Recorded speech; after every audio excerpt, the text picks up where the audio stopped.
Hi hello friends, ಎಲ್ಲರಿಗೂ ನಮಸ್ಕಾರ. ರತ್ವಿ ಚಾನಲ್ಗೆ ಸ್ವಾಗತ. ನಾನು ನಿಮ್ಮ ಅಶ್ವಿನಿ. ಇವತ್ತು ನಾನು ರೋಡ್ ಸೈಡಲ್ಲಿ ಮತ್ತು ಅಂಗಡಿಗಳಲ್ಲಿ ಇವಾಗ ಮೆಕ್ಕೆಜೋಳದ ಸೀಸನ್ ಆಗಿರೋದ್ರಿಂದ ಸುಟ್ಟುಕೊಂಡಿರುವಂತಹ ಮೆಕ್ಕೆಜೋಳ ತಿನ್ನೋದ್ರಲ್ಲಿ ತುಂಬಾ ಟೇಸ್ಟ್ ಆಗಿರುತ್ತೆ. ನಾನು ಅದನ್ನು ಸಿಂಪಲ್ಲಾಗಿ ಯಾವ ರೀತಿ ಸುಡೋದು ಅಂತ ನಾನು ಈ ವಿಡಿಯೋದಲ್ಲಿ ತೋರಿಸ್ತಾ ಇದ್ದೇನೆ. ಸ್ಕಿಪ್ ಮಾಡದೆ ವಿಡಿಯೋನ ಪೂರ್ತಿಯಾಗಿ ನೋಡಿ. ನಾನಿಲ್ಲಿ ಒಂದು ಎಳೆಯದಾಗಿರುವಂತಹ ಒಂದು ಮೆಕ್ಕೆಜೋಳನ ತೊಗೊಂಡಿದ್ದೀನಿ.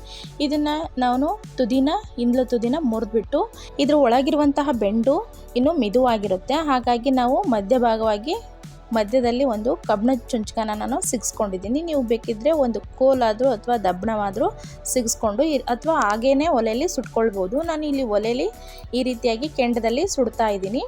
ಇದನ್ನು ನಾವು ಈ ರೀತಿಯಾಗಿ ತಿರುಗಿಸ್ತಾ ಚೆನ್ನಾಗಿ ಸುಟ್ಕೊಳ್ಬೇಕಾಗುತ್ತೆ.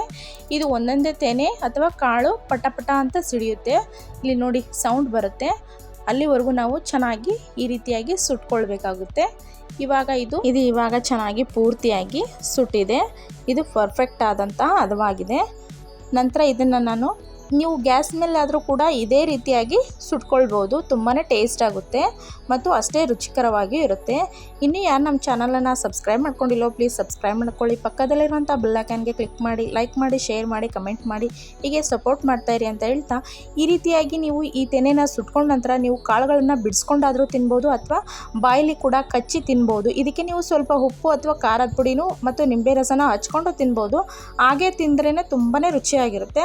ನಮ್ಮ ಉತ್ತರ ಕರ್ನಾಟಕದ ಕಡೆ ಈ ರೀತಿ ಮೆಕ್ಕೆಜೋಳ ಸೀಸನಲ್ಲಿ ಮೆಕ್ಕೆಜೋಳ ತಂದು ಈ ರೀತಿಯಾಗಿ ಸುಟ್ಕೊಂಡು ತಿಂದ್ರೇ ಅದು ತುಂಬಾ ಟೇಸ್ಟ್ ಆಗಿರುತ್ತೆ ಮತ್ತು ಎಲ್ರಿಗೂ ಕೂಡ ಚಿಕ್ಕವರಿಂದ ಹಿಡಿದು ದೊಡ್ಡವರವರೆಗೂ ಇದೇ ರೀತಿಯಾಗಿ ತಿನ್ನೋಕ್ಕೆ ಇಷ್ಟಪಡ್ತಾರೆ. ಈ ಸುಟ್ಟ ಜೋಳ ತೆನೆ ನಿಮಗೆ ಇಷ್ಟವಾಗಿದೆ ಅಂತ ತಿಳ್ಕೊಳ್ತೀನಿ. ಈವ್ನಿಂಗ್ ಟೈಮ್ ಸ್ನ್ಯಾಕ್ಸ್ಗೆ ಮತ್ತು ಮಕ್ಕಳಿಗೆ ಈ ರೀತಿ ಮಾಡಿಕೊಟ್ರೆ ತುಂಬಾ ಇಷ್ಟಪಡ್ತಾರೆ. ಆದ್ದರಿಂದ ಈ ವಿಡಿಯೋ ನಿಮಗೆ ಇಷ್ಟವಾಗಿದೆ ಅಂತ ತಿಳ್ಕೊತೀನಿ. ಪ್ಲೀಸ್ ಸಬ್ಸ್ಕ್ರೈಬ್ ಮಾಡಿ, ಹೀಗೆ ಸಪೋರ್ಟ್ ಮಾಡ್ತಾಯಿರಿ ಅಂತ ಹೇಳ್ತಾ ಮತ್ತಷ್ಟು ಹೊಸ ರೆಸಿಪಿಯೊಂದಿಗೆ ಮತ್ತೆ ಸಿಗೋಣ. ಅಲ್ಲಿವರೆಗೂ ಧನ್ಯವಾದಗಳು.